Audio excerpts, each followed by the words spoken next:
नमस्कार दोस्तों, हम लेकर आ चुके हैं आप लोगों के लिए 20 मिनट में सुबह की 50 ताज़ा और बड़ी खबरें बताएंगे। दोस्तों आखिरकार कैसे जो है प्रधानमंत्री नरेंद्र मोदी के ऊपर भड़के जो है राहुल ने कहा किसानों का हक जब तक नहीं मिलेगा तब तक हम किसानों के साथ खड़े रहेंगे। आखिरकार क्यों दोस्तों बीजेपी के ऊपर भारी पड़े तेजस्वी यादव बने दोस्तों बिहार का सबसे बड़ा चेहरा।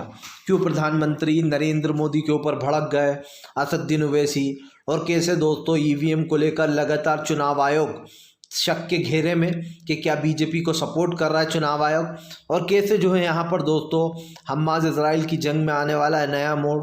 तमाम मुद्दों पर बात। लेकिन उससे पहले दोस्तों अगर आपने अब तक हमारे चैनल को सब्सक्राइब नहीं किया है तो जल्दी से कर लीजिए दोस्तों। पास में एक घंटी आएगी, इसको भी दबाइए ताकि हर वीडियो की जो अपडेट है वो आप तक पहुंच पाए। दरअसल दोस्तों आपको बता दें चले, राहुल गांधी ने किया खुला समर्थन। राहुल गांधी बोले फिलहाल किसानों के साथ खड़े हैं, ये सरकार सिर्फ अडानी और अंबानी का काम कर रही है। राहुल गांधी ने कहा कि मोदी सरकार कभी भी गरीबों के आगे नहीं झुकते, वो हमेशा किसान को ऐसे ही ट्रीट करते हैं जैसे किसान नहीं बल्कि आतंकवादी है। राहुल ने कहा कि फ़िलहाल किसानों को उनका हक मिलना चाहिए और हम उनका हक मिलने तक उनके साथ रहेंगे। राहुल ने कहा कि जब तक नहीं मिलता हक तब तक हम किसानों का समर्थन करेंगे और हमारी सत्ता आती है तो हम किसानों को एमएसपी देंगे। आपको बता दें चले दोस्तों, बिहार में तेजस्वी यादव का कद हुआ सबसे बड़ा। तेजस्वी यादव ने बीजेपी के खिलाफ खोला मोर्चा। कल दोस्तों तेजस्वी यादव का एक अलग ही रूप देखने को मिला, जहां पर उन्होंने थोड़ी देर तो राहुल गांधी की जीप चलाई थी, ये तो सबने ही कल देख लिया। लेकिन दोस्तों तेजस्वी यादव बिहार का सबसे बड़ा चेहरा भी बन गए। नीतीश कुमार के जाने के बाद तेजस्वी यादव का जो कद है दोस्तों बिहार में वो और बढ़ गया है, या ये कह दें हम कि तेजस्वी यादव बिहार का सबसे बड़ा चेहरा बन चुके हैं। आपको बता दें चले, तेजस्वी यादव ने किसानों का समर्थन करते हुए कहा कि हम किसानों के साथ खड़े हैं। तेजस्वी ने कहा कि इस सरकार को उनको एमएसपी की गारंटी देना चाहिए। बिहार के किसानों की तेजस्वी यादव और राहुल गांधी दोनों ने बातें सुनी। तेजस्वी यादव ने दोस्तों जब राहुल गांधी की जीप चलाई थी कल, तब वो काफ़ी ज़्यादा सुर्खियों में आ गए थे, क्योंकि तेजस्वी यादव ने 2 मिनट के लिए राहुल गांधी की उस जीप को ड्राइव किया था, रेड जीप को, जिसके बाद तेजस्वी यादव को जमकर लोगों का प्यार भी मिला सोशल मीडिया पर। और साफ दिखाई दे रहा है कि आने वाले समय के दोस्तों तेजस्वी बॉस बनने वाले हैं, क्योंकि उनको जमकर जनता का जन समर्थन मिल रहा है। और यही कारण है दोस्तों जो तेजस्वी यादव को लोग प्यार कर रहे हैं। आपको बता दें नीतीश के जाने के बाद नीतीश की छवि उल्टी बिगड़ गई दोस्तों, और बीजेपी को उल्टा बिहार में नुकसान ही होगा, फ़ायदा नहीं होने वाला है। नीतीश कुमार के जाने से दोस्तों उल्टा मजबूत हो गया है इंडिया गठबंधन। आपको बता दें चले दोस्तों, फिलहाल किसान नेता राकेश टिकैत का दिखा असर। भारत बंद होने के कारण दोस्तों सरकार को लगी बड़ी चपत। दरअसल दोस्तों कल पूरा भारत और सड़कें जाम रही, जिसके कारण सरकार को दोस्तों हज़ारों करोड़ों रुपए का नुकसान हो गया। क्या आपको पता है दोस्तों, एक दिन मार्केट बंद रहने से करोड़ों रुपए का बर्बादा हो जाता है और सरकार को चपत लग जाती है। यही कारण हुआ जो कल भारत बंद का असर दिखाई दिया। तमाम दोस्तों जितने भी खास कर हाईवे थे वो जाम हो गए। इसी को लेकर किसानों ने जमकर मोदी सरकार पर भड़ास भी निकाली। राकेश टिकैत ने कहा कि अभी तो सिर्फ शुरुआत है, अगर सरकार ने किसानों की मांगें नहीं मानी तो यह आंदोलन बहुत आगे जाएगा। राकेश टिकैत ने साफ कह दिया है कि फ़िलहाल वो कुछ भी कर खास करके इस चीज़ को हटाने वाले। लेकिन दोस्तों एक चीज़ आप समझ लीजिए, इस सरकार को झटका लगना तय है। इस सरकार ने न जनता की सुनी न दोस्तों किसानों की सुनी, और आज जो हो रहा है वो सबके सामने। किसान दोस्तों बेचारा बेरोज़गारी में जी रहा है, और आज ये इन चीज़ों पर हमें ध्यान देने की इसलिए भी ज़रूरत है क्योंकि दोस्तों किसान इस देश का अन्नदाता है। अगर उसी को उसका हक ना मिले, उसको काम ना मिले, तो दोस्तों आप समझ सकते हैं कि माहौल क्या होगा। इसीलिए कहीं ना कहीं ये सरकार दोस्तों अब गिर गई है, और इस सरकार के पास कोई भी रास्ता बचा नहीं है, क्योंकि एक चीज़ तो साफ़ हो जाती है कि फ़िलहाल सरकार की जो नाकामियां हैं वो साफ दिखाई दे रही हैं। और इसी चीज़ को लेकर जो है यहाँ पर ये साफ़ हो गया। आपको बता दें चले दोस्तों, प्रधानमंत्री नरेंद्र मोदी के ऊपर भड़के असदुद्दीन ओवैसी बोले इस देश में किसी को आज़ादी नहीं है, बीजेपी ने सत्ता में आने के बाद लोगों की आज़ादी छीनी है। दरअसल ओवैसी का कहना है कि कभी मंदिर और मस्जिद के नाम पर तो कभी किसानों के नाम पर बीजेपी हर एक वर्ग के लिए ख़तरनाक साबित हो रही है। ओवैसी ने कहा कि इस देश के किसान को लगातार परेशान किया जा रहा है। वो एमएसपी की गारंटी मांगता है तो बीजेपी उनको दोस्तों कीले लगा देती है रास्ते में, उनके लिए बड़े बड़े बैरिकेडिंग लगा देती है, सीमेंट की दीवारें खड़ी कर दी जाती हैं। इसको लेकर जमकर राके भड़ास निकाली है। यही नहीं, ओवैसी ने कहा कि बीजेपी अब तक सिर्फ नफरत की राजनीति कर रही है और ये राजनीति दोस्तों देश के लिए ख़तरनाक है। आप भी समझ सकते हैं कि फ़िलहाल देश में महंगाई, गरीबी, बेरोज़गारी जैसे मुद्दों को बीजेपी ने पनाह दी और कहीं ना कहीं दोस्तों इस चीज़ को लेकर उन्होंने ओवैसी ने जमकर भड़ास भी निकाली है। ओवैसी ने साफ कहा कि फ़िलहाल देश की परिस्थितियाँ बिगड़ रही हैं, लेकिन बीजेपी दोस्तों आप समझिए सत्ता का एक तरीके से दुरुपयोग भी कर रही है और सत्ता में रहने वालों के लिए दोस्तों ये ख़तरनाक साबित हो रहा है। भारतीय जनता पार्टी की जो असलियत है वो सामने आ चुकी है कि ये सरकार क्या कर रही है। और इसीलिए दोस्तों कहीं ना कहीं ओवैसी ने बीजेपी को जमकर लपेटा और साफ कह दिया कि सरकार को किसान, आम जनता ही सत्ता से बाहर करेगी, क्योंकि दोस्तों कोई सत्ता में परमानेंट कोई नहीं होता है। आपको बता दें चले दोस्तों बीजेपी के ऊपर जमकर गरजते हुए नजर आए जो है यहाँ पर दोस्तों अरविंद केजरीवाल ने बीजेपी को जमकर लपेटा। दरअसल दोस्तों आपको बताते चले अरविंद केजरीवाल ने बीजेपी को लपेट लिया। अरविंद केजरीवाल ने कहा कि फ़िलहाल अन्नदाताओं के ऊपर लठ बरसाना, कीले बहाना ये बिल्कुल भी सही नहीं है। केजरीवाल ने कहा कि बीजेपी सत्ता का दुरुपयोग कर रही है, किसानों की मांगों को वो नज़रअंदाज कर रही है। यही नहीं, उन्होंने कहा कि किसानों से सरकार कोई बात नहीं करना चाहती बेसिकली, क्योंकि वो सिर्फ दोस्तों टालम बटोल करती है जब भी बातचीत के लिए बुलाया जाता है। किसानों ने ये आरोप लगाया है दोस्तों कि जो सरकार उन्हें बार बार बुला रही है वो उनसे बात ही नहीं कर रही है, वो सिर्फ एक ही बात कर रही है कि भैया ये कर लो, वो कर लो, आप हमारी बात मान जाओ। तो आप समझिए ऐसे कैसे काम चलेगा जब आप किसान की सुनना ही नहीं चाहते, आप चाहते ही नहीं हो कि किसान अपनी बात रखे, तो ऐसे तो काम चलने वाला है नहीं। आपको किसान की बात सुनना पड़ेगी, आपको समझना पड़ेगा कि किसान क्या चाहता है। लेकिन दोस्तों यहाँ पर ये सरकार सुनने को राज़ी नहीं है। इससे एक चीज़ साबित हो जाती है कि दोस्तों सरकार की जो नीतियाँ हैं वो सिर्फ अपने लोगों के लिए ही हैं, और ये तो साफ़ हो जाता है कि दोस्तों ये सरकार सुनना ही नहीं चाहती है कि इस देश का किसान चाहता क्या है, वो क्या करना चाहता है दोस्तों।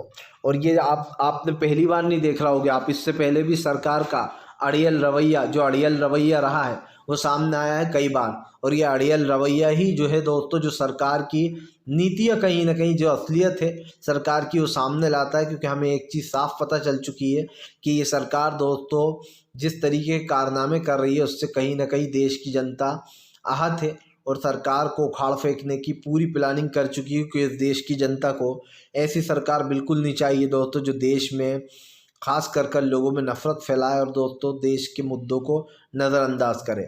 आपको बता दें चले दोस्तों अखिलेश यादव ने सुप्रीम कोर्ट की तारीफ इलेक्ट्रिकल बॉन्ड्स पर दोस्तों स्टे लगने से, यानी कि उसको रद्द करने पर अखिलेश यादव ने खुशी जाहिर की। अखिलेश ने बीजेपी पर निशाना साधते हुए कहा कि बीजेपी के चंदों और ख़ास करके पीएम केयर फंड का भी खुलासा होना चाहिए कि किस किस ने गुपचुप रूप से पीएम केयर फंड में पैसा डाला है। दरअसल दोस्तों आपको याद होगा कोरोना के टाइम पर पीएम केयर फंड में करोड़ों रुपए, अरबों रुपए आए, लेकिन वो पैसा कहाँ गया, किसने डाला और कहाँ आया ये किसी को नहीं पता है।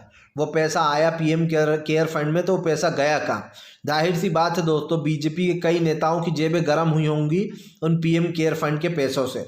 अखिलेश का कहने का मतलब बेसिकली ये है। अखिलेश ने कहा पीएम केयर फंड के साथ साथ बीजेपी के चंदों का भी खुलासा होना चाहिए कि बीजेपी को कौन कौन चंदा देता है।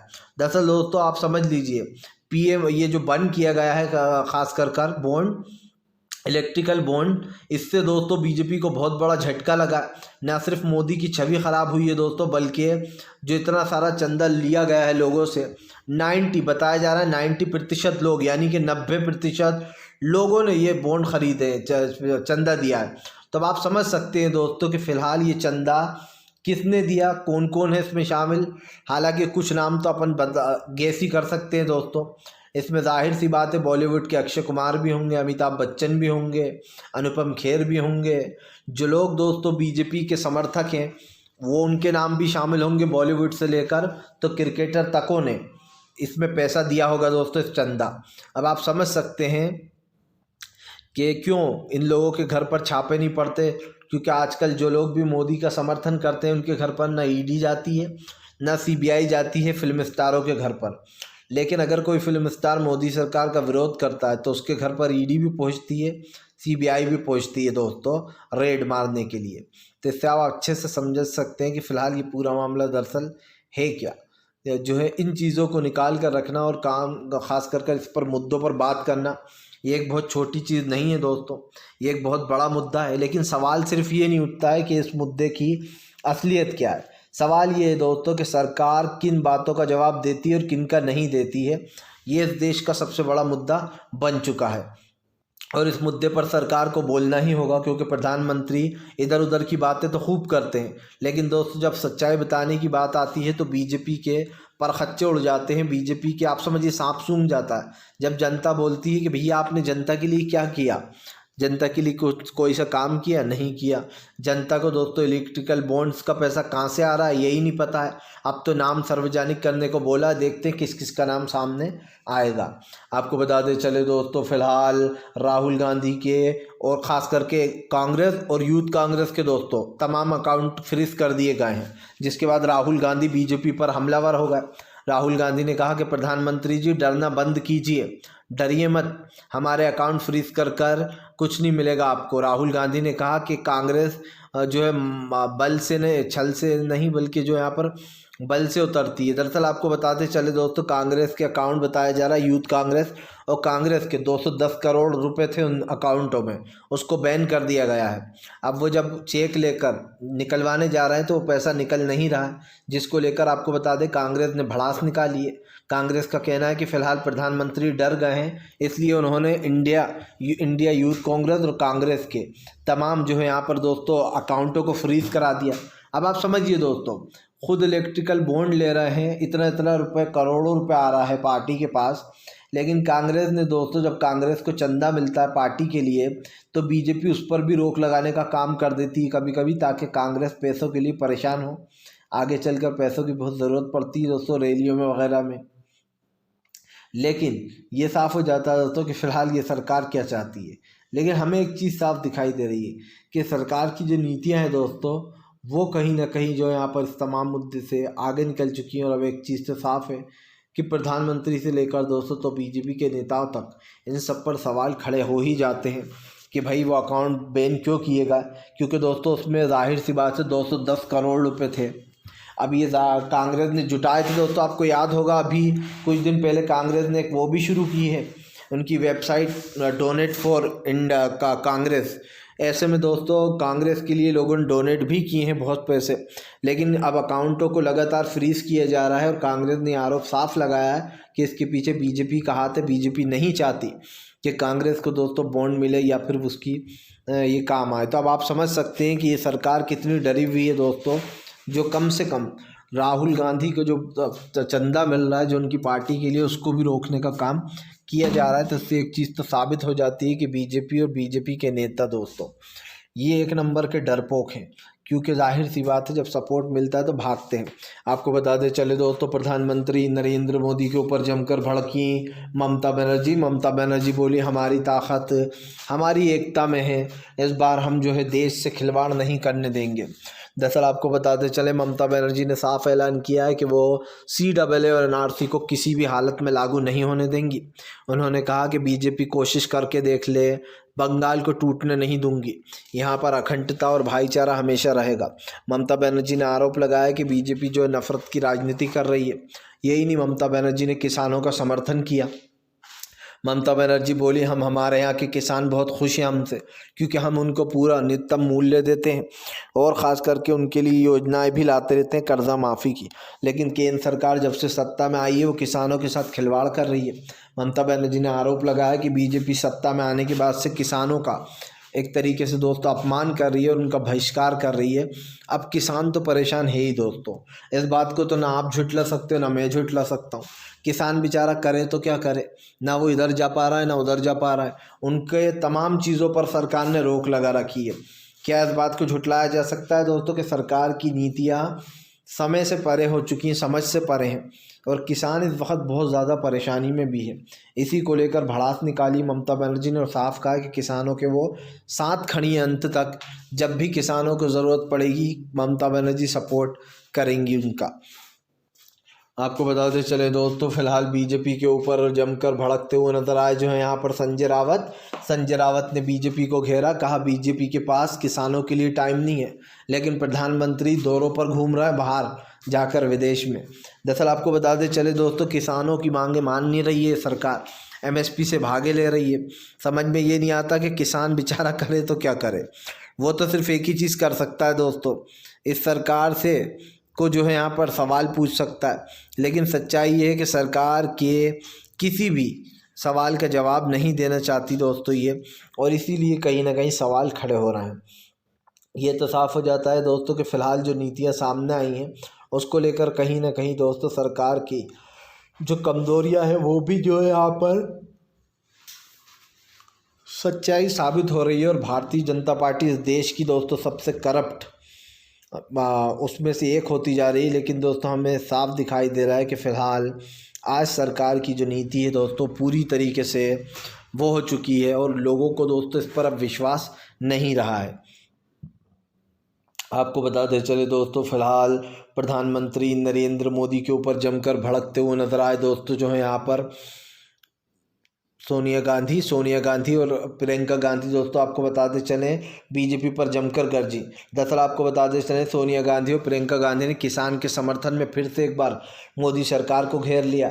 उन्होंने कहा इस देश के अन्नदाताओं को परेशान किया जा रहा है। प्रियंका गांधी ने सरकार को घेरते हुए कहा कि आखिरकार मोदी जी आपको डर किस बात का है, क्यों किसानों के लिए रास्ते में कीलें और दीवारें खड़ी की जा रही हैं। उन्होंने कहा कि किसानों को आने दीजिए, वो अपने हक की बात करने आ रहे हैं। प्रियंका गांधी ने कहा कि अगर सरकार का यही रवैया रहा तो जनता का सरकार पर से पूरा विश्वास जो थोड़ा बहुत बचा है वो भी उठ जाएगा, क्योंकि जाहिर सी बात है दोस्तों बीजेपी को सिर्फ वही लोग सपोर्ट कर रहे हैं जो दोस्तों हिंदुत्व को मानते हैं, जिनको लगता है कि भैया किसी और के धर्म को नीचा दिखाकर सिर्फ हम हिंदुत्व करते रहें। वो लोग तो ज़रूर सपोर्ट करते हैं दोस्तों बीजेपी को, क्योंकि उनकी खुद की सोच ऐसी है दोस्तों नीची। तो इसलिए ऐसे लोगों से हमें कोई फ़र्क नहीं पड़ना चाहिए। लेकिन जो अच्छे लोग हैं दोस्तों, जब वो लोग ऐसा करने लगते हैं तो कहीं ना कहीं सवाल उठता है और इंसान मनाने की कोशिश भी करता है। तो अब ये बात तो साफ़ हो जाती है कि फ़िलहाल जो यहाँ पर तमाम मुद्दों पर, तमाम चीज़ों पर जो हुआ है दोस्तों, इसको लेकर कहीं ना कहीं सरकार पूरी तरीके से फेल हो चुकी है। और अब सरकार को दोस्तों कुछ समझ में नहीं आ रहा कि वो क्या करे। प्रधानमंत्री से लेकर दोस्तों बीजेपी के नेताओं तक में इस चीज़ को लेकर गुस्सा दिखाई दे रहा है। लेकिन एक चीज़ साफ़ हो जाती है दोस्तों कि आने वाले समय में काफ़ी कुछ बड़े बदलाव हो सकते हैं और हमें राजनीति में देखने को भी मिलेगा, क्योंकि अब देश की राजनीति कहीं और जा रही है। और ऐसे में दोस्तों प्रधानमंत्री का सत्ता से बाहर आना बहुत ज़रूरी हो गया है। 2024 का सबको ही इंतज़ार है, ख़ास करके इसलिए कि बीजेपी हट जाए तो देश में कुछ विकास हो। आपको बता दें चले दोस्तों, फ़िलहाल एक बार फिर से जो है यहाँ पर सुप्रीम कोर्ट के फैसले पर दोस्तों गदगद हुए विपक्ष के नेताओं ने मोदी सरकार को जमकर लपेटा। दरअसल आपको बताते चले तमाम विपक्ष के नेताओं ने एक सुर में मोदी सरकार के घोटाले की बात की है। लेकिन उससे भी बड़ी बात यह है कि बीजेपी के ही नेता सुब्रमण्यम स्वामी ने मोदी से उनका इस्तीफ़ा मांग लिया है। सुब्रमण्यम स्वामी का कहना है कि प्रधानमंत्री नरेंद्र मोदी तत्काल में अपना इस्तीफ़ा दे दें। सुब्रमण्यम स्वामी ने आरोप लगाया कि मोदी को बहुत पहले से पता था कि ऐसा कुछ हो रहा है। दरअसल ये जो भी हुआ है या फिर दोस्तों ये हुआ है, इसको लेकर जमकर भड़ास निकाली है और इसको लेकर जमकर एक चीज़ भी बार बार बोली जा रही है कि अरे भैया जो है यहाँ पर इन चीज़ों पर बात नहीं करना। लेकिन हम एक चीज़ आपको बता दें दोस्तों, सरकार के ख़िलाफ़ कहीं ना कहीं ये एक जंग का ऐलान है। और ऐसे में ये साफ़ हो जाता है कि सरकार क्या कर रही है और विपक्ष क्या कर रहा है। विपक्ष दोस्तों सच्चाई के लिए लड़ रहा है, लेकिन फ़िलहाल अब हमें एक चीज़ ज़रूर देखना चाहिए कि फ़िलहाल क्या होगा, क्यों नहीं होगा। क्योंकि दोस्तों हमारे देश की जो राजनीति है वो काफ़ी इधर उधर हो चुकी है। लेकिन फ़िलहाल प्रधानमंत्री से लेकर तो बीजेपी के नेताओं तक में डर है इस चीज़ को लेकर कि वो सत्ता बाहर चले गए तो विपक्ष क्या करेगा। आपको बताते चले दोस्तों, फ़िलहाल हमारे वीडियो को ज़्यादा से ज़्यादा लाइक कीजिए, चैनल को सब्सक्राइब कीजिए।